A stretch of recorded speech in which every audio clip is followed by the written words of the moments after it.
Now कोल। ठीक है, अब हम कोल के बारे में पढ़ेंगे। तो coal is a fossil fuel. Coal क्या है? एक फॉसिल फ्यूल है which is black in colour, है ना, एंड हार्ड एज रॉक। जैसे रॉक होते हैं, पत्थर होते हैं, स्टोन हार्ड होते हैं, वैसा ही होता है, but its colour is black. ठीक है, and it is obtained by mining the earth crust, है ना, अर्थ क्रस्ट को माइन करके या फिर अर्थ के उसको निकाला जाता है। ठीक है, अब फॉर्म कैसे हो भाई? ठीक है, तो इसको फॉर्म होने में लाखों साल लगते हैं, है ना। क्या हुआ कि मिलियन ईयर एगो, है, the earth is covered by a dense forest. Earth जो था वो बहुत ज़्यादा डेंस फॉरेस्ट से कवर्ड था, but due to natural disasters like volcanic eruption और अर्थक्वेक, फ्लड, इन सब की वजह से क्या हुआ, पेड़ जो थे वो गिर गए होंगे। ठीक है, अब उसके बाद क्या हुआ, उनके ऊपर सॉइल क्या हुआ, डिपॉजिट होता गया। ठीक है, सॉइल का लेयर, एक लेयर आया, फिर ऐसे करके बारिश की वजह से, फ्लड की वजह से सॉइल बह के आई, एक और लेयर, ऐसे करके उनके ऊपर लेयर पे लेयर सॉइल का डिपॉजिट होता गया। ठीक है, अब तुम्हारे ऊपर है, मान लो एक बुक रख दिया तो यू माइट फील अप, तुमको वेट पता नहीं चलेगा, ऐसे करके वेट, तुम्हारे बुक्स का वेट तुम्हारे पर बढ़ाते जाऊंगा तो तुमको अलग से एक प्रेशर फील होगा तुम्हारे पीठ पे या फिर जहाँ पे भी रखे हो।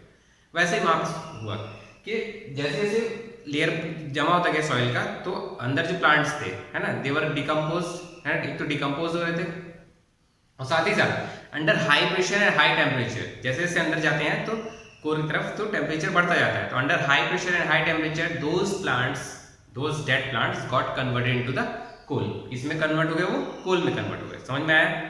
ठीक है, it takes millions year to form a coal, that's why हम लोग बोल रहे थे कि ये इनएग्जॉस्टिबल है, सॉरी एग्जॉस्टिबल है, और एक बार खत्म हो गया तो वापस से रिप्लेनिश होने में इसको नहीं हो सकता है, बहुत ज़्यादा समय लगता है, तो ना के बराबर है ना। समझ में आया? उसके बाद वो, क्योंकि कोल में बेसिकली कार्बन बहुत ज़्यादा होता है, कार्बन का परसेंटेज कोल में ज़्यादा होता है, इसीलिए उसमें से देखना, जब कोल को बर्न करते हैं उसमें से ब्लैक स्मोक निकलता है, धुआं निकलता है, जो जितना ब्लैक स्मोक होगा कार्बन का परसेंटेज समझ लो उतना ज़्यादा होगा। ठीक है, तो कोल में बेसिकली क्या होगा, the process of conversion of wood into coal, the process of conversion of wood into coal is called carbonisation, है ना। जैसे कि वुड ही थे, plant is what, plant are basically wood, तो वो वुड जो थे किस में कन्वर्ट हुए, कोल में, under high pressure and high temperature. उस प्रोसेस को हम लोग कार्बोनाइजेशन बोलते हैं, जिस प्रोसेस में कोल फॉर्म हुआ बेसिकली। ठीक है, उसके बाद वो पीरियड, द पीरियड, है ना, during which the coal formation to place, वो पीरियड जब कोल का फॉर्मेशन हुआ बेसिकली, है ना, उस पीरियड को कार्बोनिफेरस एज कहा जाता है। कार्बोनिफेरस एज, है ना, जिस ड्यूरेशन में आपका कोल फॉर्म हुआ होगा। अब तो कोल फॉर्म नहीं हो रहे हैं, पहले जो फॉर्म हुए थे उसी को हम लोग माइन करके निकाल रहे हैं। ठीक है, तो उस एज को कार्बोनिफेरस एज बोला जाता है। अब जैसे बताया कि कोल में बेसिकली कंटेन्स कार्बन, हाइड्रोजन, ये सारी चीजें रहती है, पर मेनली कोल कंटेन्स कार्बन, है ना। तो कार्बन के परसेंटेज के हिसाब से कोल को बेसिकली 3 कैटेगरी में डिवाइड किया गया है यहाँ पे, है ना। एक हो गया आपका एंथ्रासाइट, कार्बन के परसेंटेज के बेसिस में ना कोल में वैरायटीज पाई जाती है, ये कोल की वैरायटीज है। ठीक है, according to the percentage of carbon. तो एंथ्रासाइट, इसमें कार्बन का परसेंटेज जो होता है वो 96% होता है, 90, इसीलिए इसको बेस्ट, मतलब कोल की वैरायटीज में सबसे बेस्ट एंथ्रासाइट ही पड़ा जाता है, क्योंकि इसमें जो है कार्बन का परसेंटेज सबसे ज़्यादा है, इसलिए इसको बेस्ट माना जाता है। फिर नेक्स्ट वन इज बिटुमिनस कोल, इसमें कार्बन का परसेंटेज होता है 65%। ठीक है, उसके बाद अदर वन इज लिग्नाइट, इसमें कार्बन का परसेंटेज होता है 38%, सबसे मतलब low percentage of carbon is in lignite. ठीक है, समझ में आया? कार्बन का परसेंटेज के बेसिस पे कोल को 3 वैरायटीज पाई जाती हैं बेसिकली इंडिया में या फिर सभी जगह, एंथ्रासाइट, बिटुमिनस और lignite. Anthracite is contains the highest percentage of carbon, that is 96%, bituminous contains the 65% of carbon, and lignite contains the 38% of carbon. Fine, we will study about destructive distillation of coal, मतलब factories में कोल को process करके बहुत सारे उसके products, उससे products form किए जाते हैं, है ना। जैसे कि आपका coke, coal gas and coal tar, इनको कोल को डिस्ट्रक्टिव डिस्टिलेशन वाला एक प्रोसेस मेथड होता है जिसमें प्रोसेस करके कोल से कोक बनाया जाता है, कोल गैस बनाया जाता है और आपका कोल टार बनाया जाता है। पहले कोक देखते हैं। कोक क्या होता है? Coke is a tough, porous and black substance. क्या होता है? टफ होता है, हार्ड होता है। पोरस मतलब इसमें जैसे बहुत टाइनी होल्स होते हैं, है ना, और साथ ही साथ में इसका कलर जो होता है कैसा होता है, ब्लैक होता है। ठीक है, उसके बाद it is the purest form of carbon, है ना, इसको कार्बन सबसे प्योर फॉर्म बोला जाता है। मतलब इसमें से बेसिकली स्मोक जो होता है ना, गुड अच्छा फ्यूल माना जाता है इसको। इसमें से स्मोक जो होता है वो ना के बराबर निकलता है, धुआं जो होता है वो नहीं निकलता, इसलिए इसको स्मोकलेस फ्यूल बोला जाता है।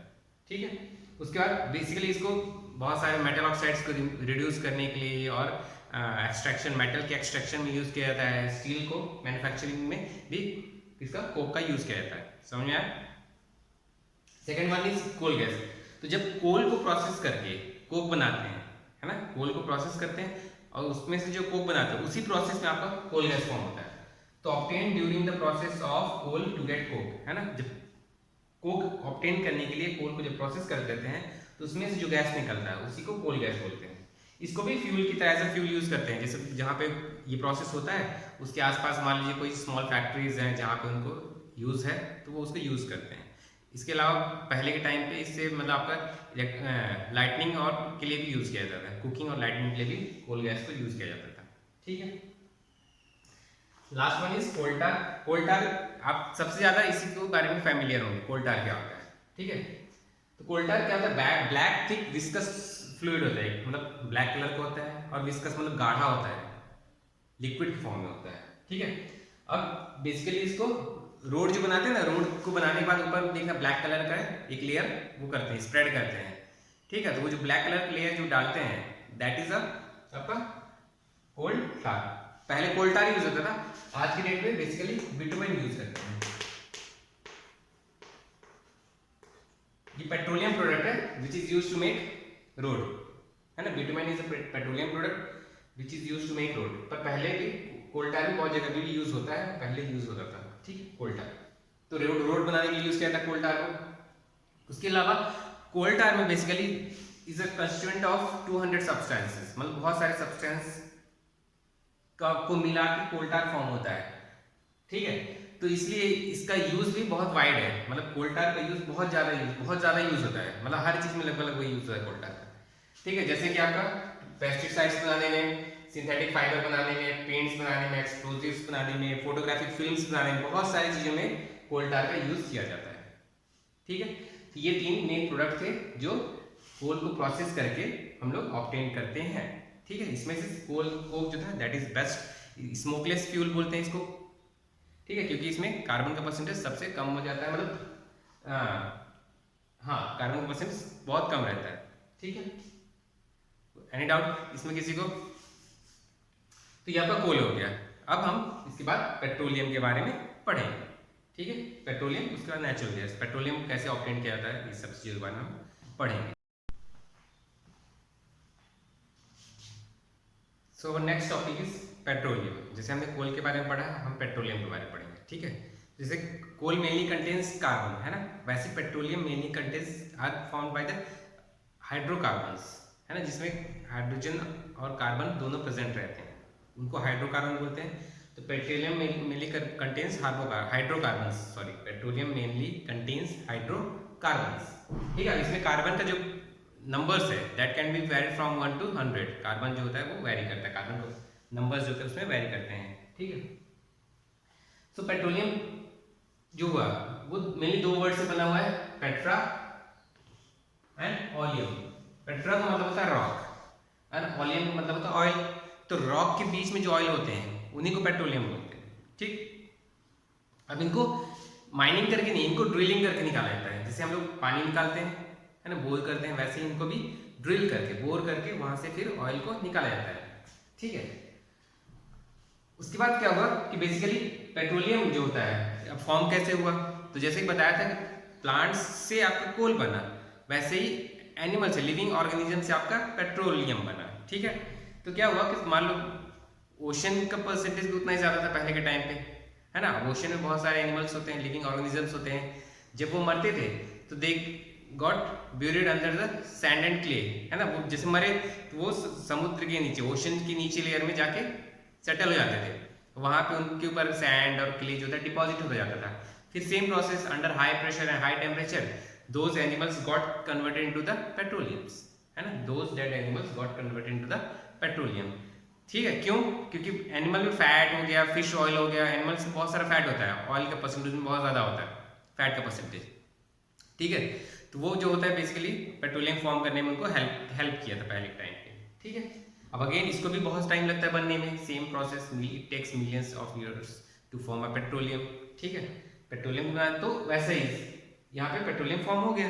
ठीक है, सेम प्रोसेस से under high pressure high temperature, but animals के मतलब एनिमल्स की वजह से बनाई है पेट्रोलियम। ठीक है, फिर और भी बहुत सारे नेचुरल डिजास्टर्स हुए हैं जिसकी वजह से जो थे ओशंस थे वो सैंड में मतलब आपके डेजर्ट में कन्वर्ट हो गए, वहाँ का पानी जो था सब कुछ वहाँ से गायब हो गया। अगेन वहाँ पे सैंड बच गया, तो वहाँ पे जो एनिमल्स थे वो वापस से वहाँ पे सैंड में दब गए, और वही same process under high pressure high temperature those animals got converted into the petroleum. उसके बाद पेट्रोलियम जो होता है बेसिकली ब्लैक कलर का होता है, क्रूड ऑयल जो होता है ना, पेट्रोलियम में बेसिकली क्रूड ऑयल निकालते हैं, और उसी क्रूड ऑयल से आपका डीजल बनता है, उसी क्रूड ऑयल से आपका वो ब्लैक कलर का होता है। और क्योंकि उसके वास्ट यूज की वजह से क्रूड ऑयल का यूज बहुत ज़्यादा है ना, आपके डीजल बनाने में, पेट्रोल बनाने में, मतलब बहुत ज़्यादा ही उसका यूज है, इसीलिए उसको ब्लैक गोल्ड भी बोला जाता है। कलर ब्लैक होता है पेट्रोलियम का, क्रूड ऑयल का जो बेसिकली माइन मतलब ड्रिल करके निकाला जाता है, उसका कलर ब्लैक होता है, और क्योंकि उसका इंपॉर्टेंस बहुत ज़्यादा है इसलिए उसको ब्लैक गोल्ड बोला जाता है, black gold.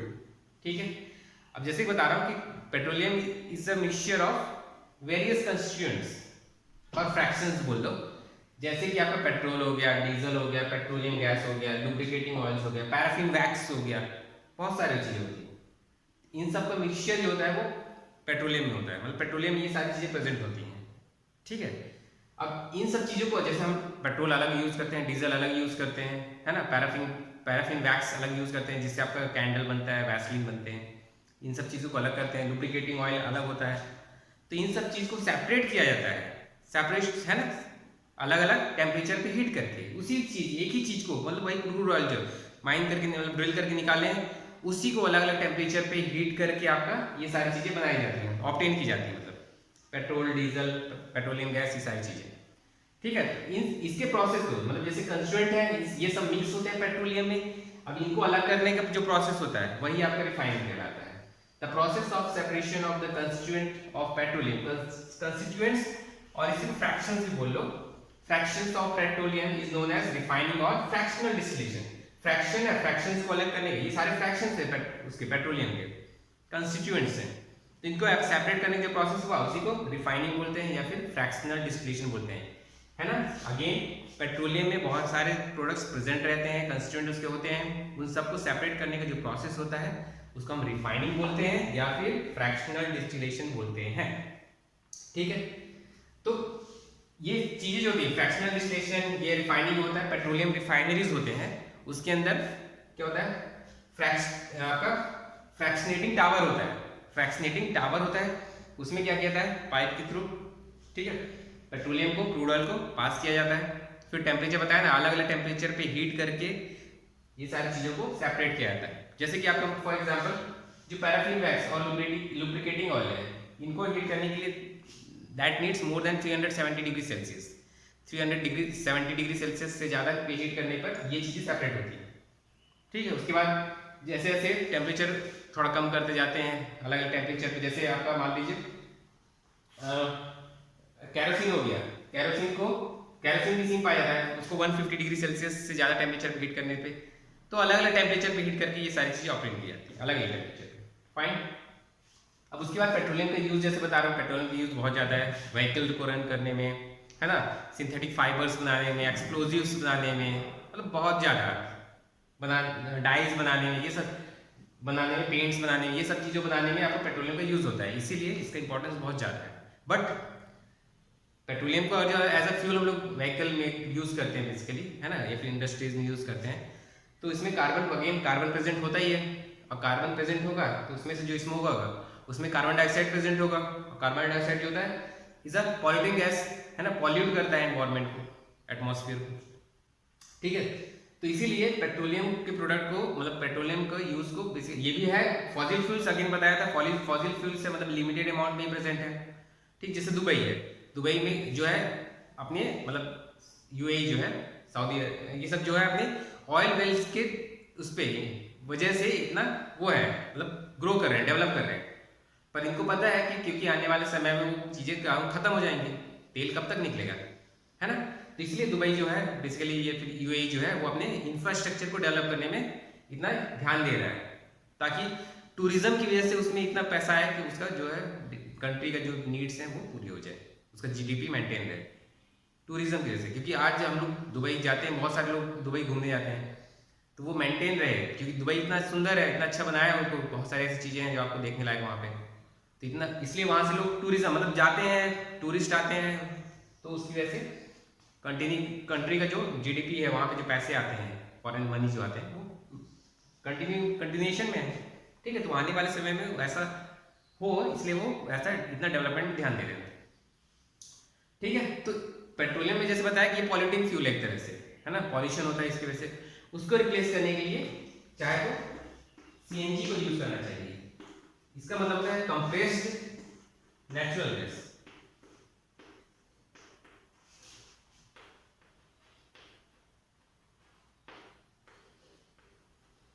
Compressed natural gas, ठीक है, सीएनजी का मतलब ये होता है लो पॉल्यूटिंग होता है ना, ये जो होता है। इसीलिए बहुत सारे दिल्ली में बहुत सारे जो व्हीकल्स होते हैं वो सीएनजी पे रन करते हैं। इसमें से पॉल्यूशन जो होता है वो ना के बराबर होता नहीं होता है पॉल्यूशन, क्लीन फ्यूल बोला जाता है इसको। समझ में आया सबको? तो बहुत सारी चीज़ों को हम लोग ऐसे करके रिप्लेस कर सकते हैं, पेट्रोलियम व्हीकल्स को सीएनजी पे ट्रांसफर कर सकते हैं, जिसकी वजह से पॉल्यूशन जो होगा वो आपका रिड्यूस हो जाए। ठीक है, अभी आप अगर जो एक वेबसाइट है जहाँ पे एयर क्वालिटी इंडेक्स AQI देखा जाता है, AQI करके आप सर्च मारेंगे तो वहाँ पे दिखेगा। तो वहाँ पे आप देखेंगे कि दिल्ली का जो मतलब दिल्ली में क्योंकि बहुत सारे व्हीकल जो है सीएनजी में ट्रांसफर हो गई हैं, तो इसलिए वहाँ का पॉल्यूशन जो है वो कम हो गया है। हमारे रायपुर से कंपेयर करना, दिल्ली का जो AQI है वो ज़्यादा अच्छा है हमारे रायपुर कंपेरिजन में, क्योंकि यहाँ पे मतलब व्हीकल्स जो है अभी भी वैसे ही रन कर रही हैं आपकी पेट्रोल डीजल पे। ठीक है, तो ये आपका पेट्रोलियम हो गया। पेट्रोलियम का यूज बता दिया आपको, कैसे फॉर्म हुआ बता दिया, उसमें क्या क्या कंस्टेंट प्रेजेंट रहते हैं वो बता दिया, उनमें उनको अलग करने के प्रोसेस को क्या बोलते हैं वो बता दिया, कैसे करते हैं, अलग अलग टेम्परेचर पे हीट करके उनको ऑब्टेन किया जाता है। ठीक है, फाइन। उसके बाद नेचुरल गैस, तो जैसे मान लो एक मैं डायग्राम बना रहा हूँ ऐसे करके, ठीक है,